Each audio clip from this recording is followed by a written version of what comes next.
to some extent. But I also agree that when you're looking at resolutions here, I don't think anybody is not understanding the difference between agreement and implementing something. And I don't, I really feel that the people are being sold short when they ask questions. The sewer district is making money, and they're going to continue to make money. And I'm not talking about the not getting the information. We had the access channel before. That's right. And the access channel was used and politically motivated. And I have to say, by our illustrious mayor. And when we do vote on something or put something in place, it was not monitored, or there was nothing that we asked for to be done that was done. So, and right now, if we're talking about legacy communication, I know Mr. Fambro, good man, but good men sometimes fall by the wayside. And I think that basically, and I'm not thinking, and I'm not saying, I'm not putting a rumor out there. I'm talking about what I know, what I was engaged in, that most of you called and said they were sick and tired of seeing the mayor's face. Amen. On the cable station. Amen. There were no programs put in place on the access channel. And I watched the Cleveland access channel, and they got all kinds of stuff going on up there. I would love to see that. And that's where the residents get to familiarize themselves with their officials and what their officials say. And since we're just discussing this, you know, I couldn't care less what nobody thinks about me or what is said about me. I promise. No, I can't say I promise because I don't do promises because I can't keep promises. But I made commitments to the residents that I would always try to be straightforward and do what is necessary. And I'm not going to come here and say something to make you feel good. Because if you want to feel good, stay at home and take a pill.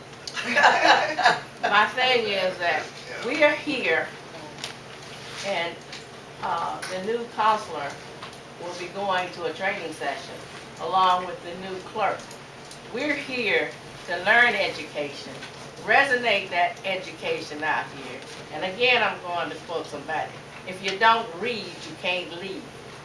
So basically, I'm saying that we had a problem, and I think my colleague will attest to this, that there is a conflict of interest here, and it has to be cleared up.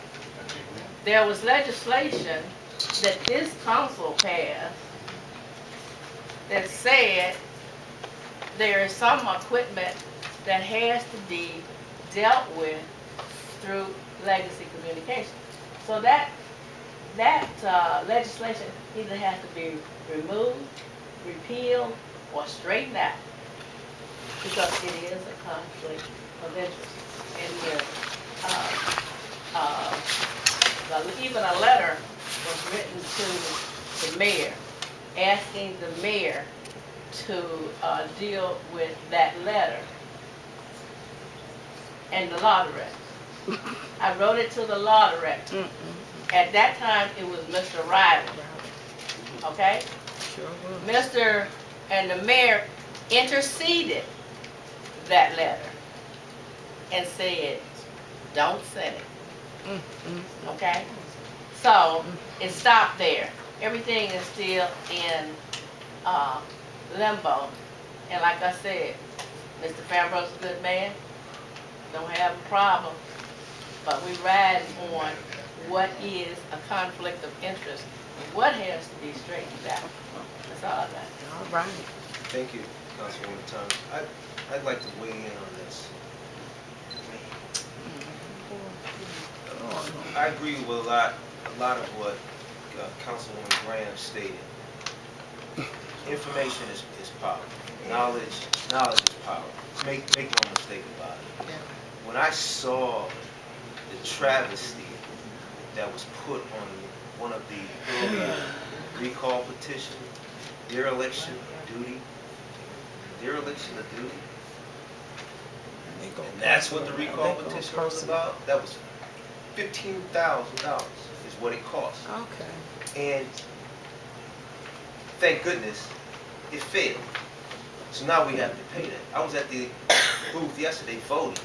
It's another recall petition. So when you come in front of us and you say prioritize money, prioritize what we need to do, and you support a recall So? $15,000, and we're trying to patch potholes, we're trying to offer various solutions to our problems that we really need to take a closer look at. We need to get information out to people. I have people calling me about the recall. What is it about? What's going on? Right? This is what it says. What does it really mean? Then when you hear people sign it and we're told something else, right? This access channel would help clear some of that up. Let me reiterate. Yeah, right. Cable companies are charged a fee every year. And currently, that fee is a little over $20,000. And that fee is supposed to be used public access. Now, many of you know Legacy Village, and it's been stated plenty of times that they're very fair, right? Here's their proposed schedule.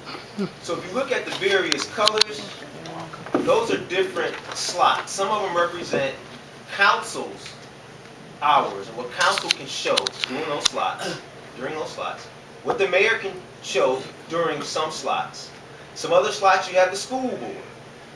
And we all keep saying how we need to work more closely with the school board.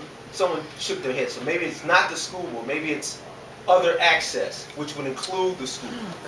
But certainly, if we talk to Legacy Communication, they put another color in here for the school board. It's all public access that we need to get out to the residents. That's important, right?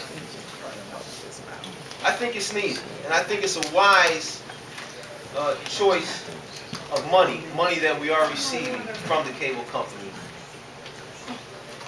President. Council President, do you have any words on this?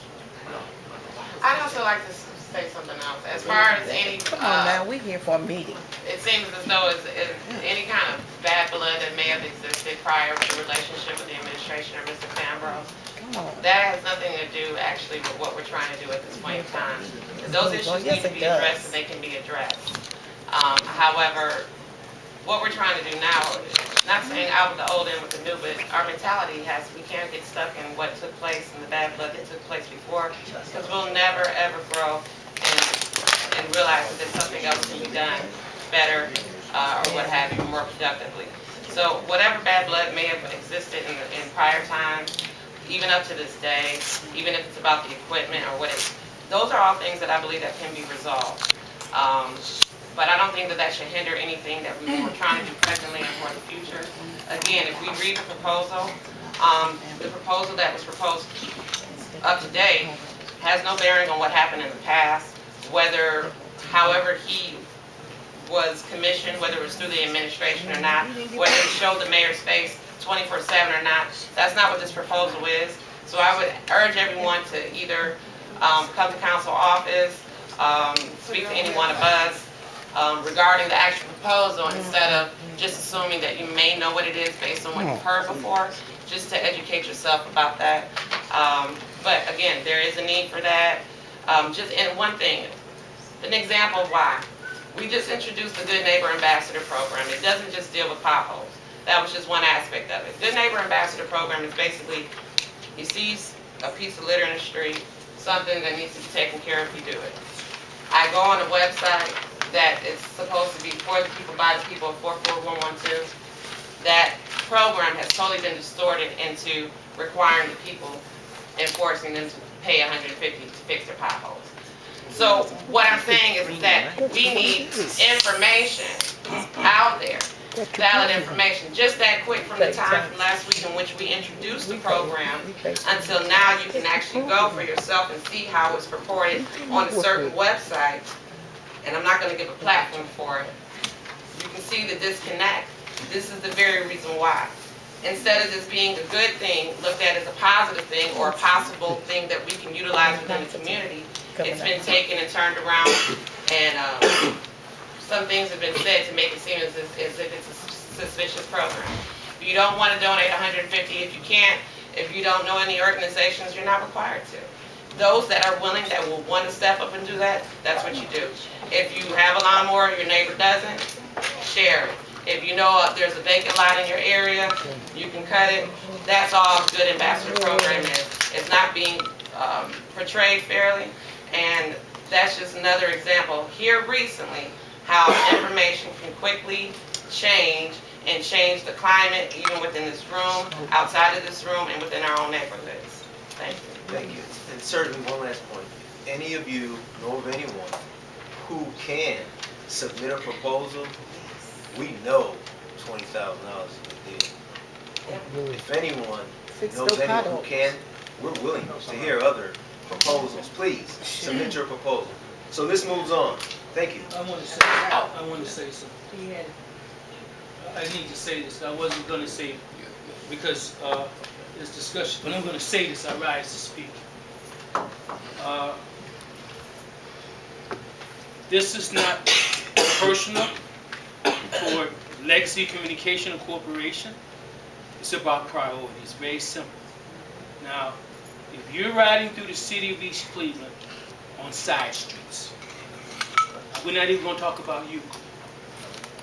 We can free up, and this is common sense, we can free up $20,000 to do something about these streets. To me, that's more important than any showing what we do. This is where I'm at. I don't have anything against the Legacy Communication or these other councils, but it's about basic common sense. Basic common sense. Sometimes I miss the potholes, even though I drive through the city of them. I miss them, because they're everywhere. This is Euclid. I never even talk about the side streets. Have you been up where Huron Hospital used to be? Come on! Come on! Now, do you want to spend $20,000 to see us, or deal with them potholes? Deal with the potholes. That's that simple. That's why I can't vote for it. It ain't got nothing to do with Legacy Communication. It's about a need, a profound need. Yes. That's what it's about. And I'm going to use the common sense my grandmother taught me to use. So let it be written, so let it be told. Thank you. I have something to say about that. When you speak about common sense, I agree. Common sense should be used wisely. But when you have a cable channel, there's franchise fees that are set aside for public access. So whether it's Legacy or anybody else that comes up with a proposal, the way that it's paid through is from a fee that's already set aside, that's currently co-mingling with the general fund. So it's not about pulling $20,000 from somewhere. There's already fees set aside within, when you pay your bill and you look at all the little itemized Those fees are set aside for an access channel. So it wouldn't be like pulling it out of a straw hat to figure out how it's going to be paid. It would just be about how we're going to negotiate that and how we're going to figure that out and work that process out. But that already exists. So for anyone, if you ever look at your East Cleveland cable bill, DirecTV bill, any bill that you have, there's a franchise fee. So if I knew someone, or if it was Miss Carter that had her own production agency and she wanted to see how she could get on the access channel, it would be paid for through the franchise fees that are already assessed. This is not any money that we would have to come up with. And as far as in and above beyond the actual franchise fee that you pay and don't even receive the benefit of having an access channel for yourself. So don't be illusioned that this is, we decided that we're just going to try and scrape for this money to try and give you this access channel. There's already appropriated money for this. It's just who, and when, and where. Now, as far as the chuck holes, again, prioritize. We have a recall effort underway right now. That's $15,000 that we are going to have to try and figure out how to pay. Where as far as the cable company is concerned, or Legacy Communications, there is a franchise fee. And I would urge everybody to look that up for yourself so you're not tainted by any information that's out here currently. Thank you. I know that, I got this, wait a minute. I'm just gonna say, yes, there's a franchise fee, but ask where that franchise fee goes. It is not set aside. It is put in the general fund. And we can work that out. They use that money because they don't have any money. And right now, when we go to the finance and do the finance committee, you're going to have to see where you're going to get that money out of the appropriation. I just want to say that, and I'm not going against my colleague, but when you tell it like it's supposed to be told, and say you're going to, yes, you pay the franchise fee, but that franchise fee is going into the pot with all the other money, and you got. And I don't know about the recall because I'm not into recalling. I don't know about the recall. But I do know that I was on the head of the finance committee. I've dealt with finances. And when you put a budget together and you have appropriations, you got to know where every penny go. That's right. And we are looking at where it's going to go. I'm not knocking anything, but if you're going to get somebody like the vice president say, everybody submit your proposals, and then you take a pick of who's got the best proposal or who is the lowest one. That's the way it goes, and you don't have no mismatch about who's doing what. Okay, thank you. Are there any further comments No, I don't have from the council? Going once, going twice. Gone. It moves on. Second read, next council meeting. Yeah. Council clerk, if you'll approve the next resolution. Okay, resolution number 0516, resolution authorizing the mayor to enter